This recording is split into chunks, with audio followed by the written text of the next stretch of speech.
Hello, Darin Martineau here from Master Magic Shop. And in this video, I'm going to talk about the 10 ways to improve your magic right now. So I'm going to start with number 10 and work our way up to number 1. Okay? So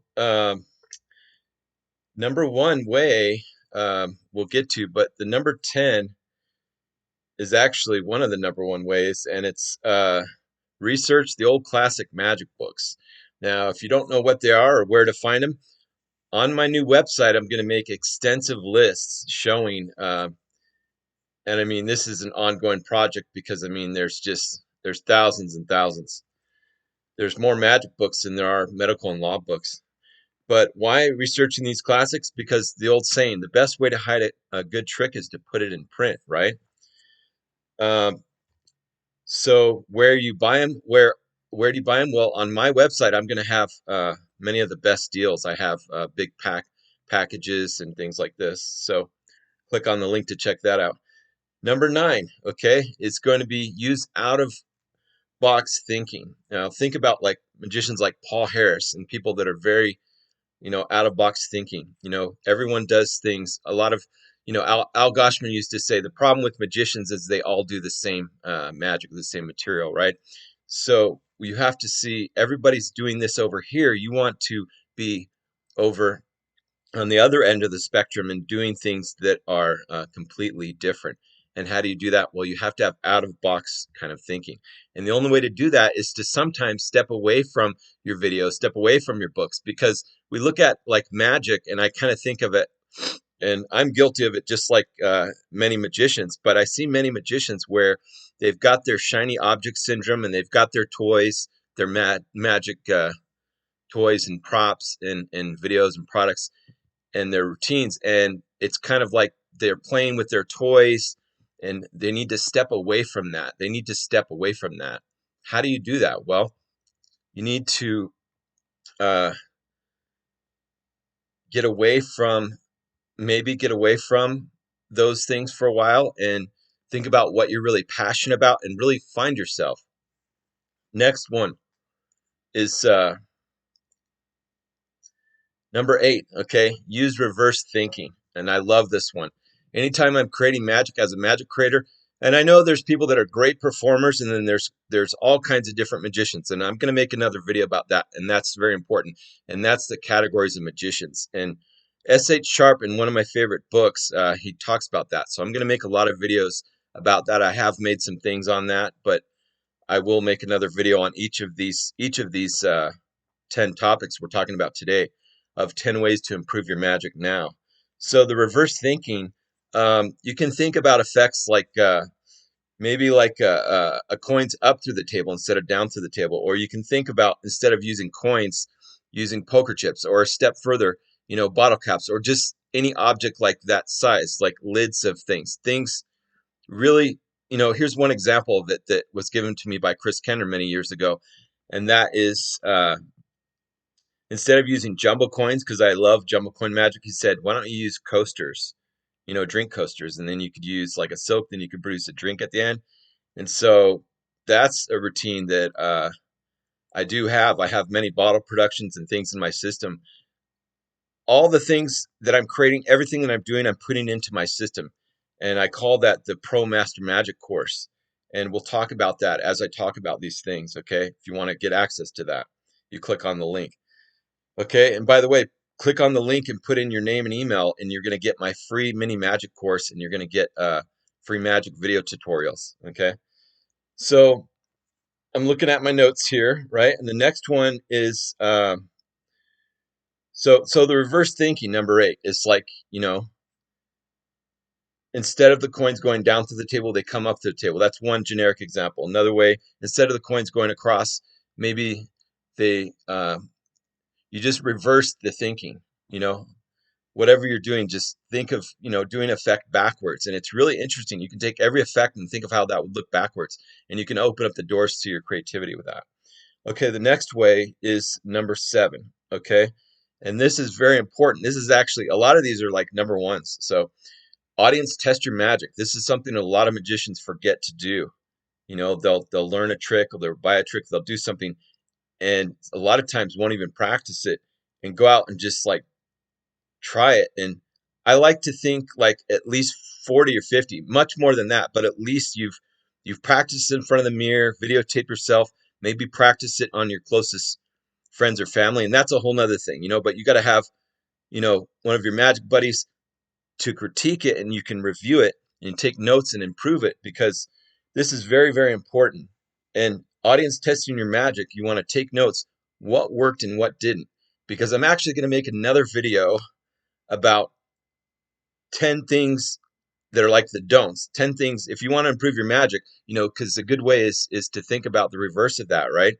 So I'm going to make another video. Watch for it. It's coming soon. It's going to be 10 things to not do in your magic. And there's much more, but I was thinking about 10 ways to improve your magic, or what are 10 things that would ruin your magic? And that's a whole nother list that I'm going to do a video on. Okay.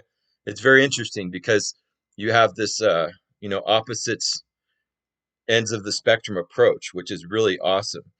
So audience test your magic is very, very important, because what you think works, it may work for a magician or something. It may not work for the audience. And there's a lot of examples of that. Street magic is one, and there's many others. Okay. So it's very important to audience test it. And I don't mean, oh, we're just going to audience test it. I mean, like, sometimes this takes years.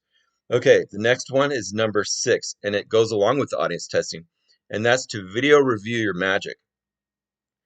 Video review your magic is very important, just like in the sports, in football and in sports, they review it to see what happened and why. Okay. And I'm going to talk about some books here in a minute, which are really going to enhance to improve your magic. But let's talk about review your magic. So when you review your magic, we have we have mirror practice, which is important. But then we also have to video review. And why that's important, and the difference is because also the distance in the mirror, when you're looking at something just two-dimensional, right? You want to videotape it from different angles, just like you have, when you practice with the threefold mirror, which hopefully you use. So this is video review your magic, and also it's also live is best. So also work with another magician, and so you can get that direct feedback from your mentor. And then you want to strengthen the psychological structure. And some of the keys to that are the timing and misdirection. I mean, there's a whole bunch of keys, which we're going to make in other videos. But the next one is to read the 24 Rules of Magic. And that one was put out a long time ago. I put that on a blog. I'm going to put that up. I've put out a lot of things, but the next one is going to be, I'm going to mention these books. So this would be number 4, would be read Strong Magic. Now, Strong Magic is by Darwin Ortiz, and it has to do with the showmanship. But the opposite end of that has to do with Designing Miracles, which is a book that I really love, and I'm studying it. And I always go back to these books because as a magic creator, it's very important. There's lists in there. He has a list of 27 things you can do at the end of the book to improve your magic. But there's many, many things. So we're going to make more videos. But why are these books important? Because as a magic creator, they're important. And as a magician, they're important. But the most important thing is to improve your magic. And the only way to do that is to get feedback. How are you going to get feedback if you never audience tested, if you never went in front of a crowd or anything like that, So read Strong Magic, which is about the showmanship and the structure of magic, and then Designing Miracles, which is about the structure. Another one of my favorite books is Neo Magic Artistry by S.H. Sharp. I highly recommend that. These are some of my favorite books. I have many, okay?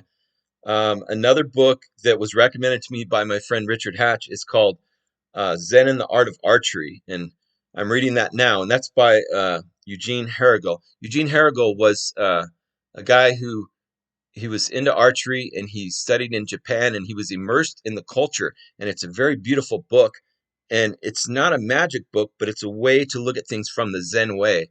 And the reason why this was recommended by Richard Hatch, and the reason I bought this book from him, is because this is the book that Bill Kalush read when he improved his pass, and he has one of the best passes in the world. You can look at his pass. You can look at Jeff Lotta pass. There's many other guys. Paul Wilson has one of the best passes. There's many guys. We could go on.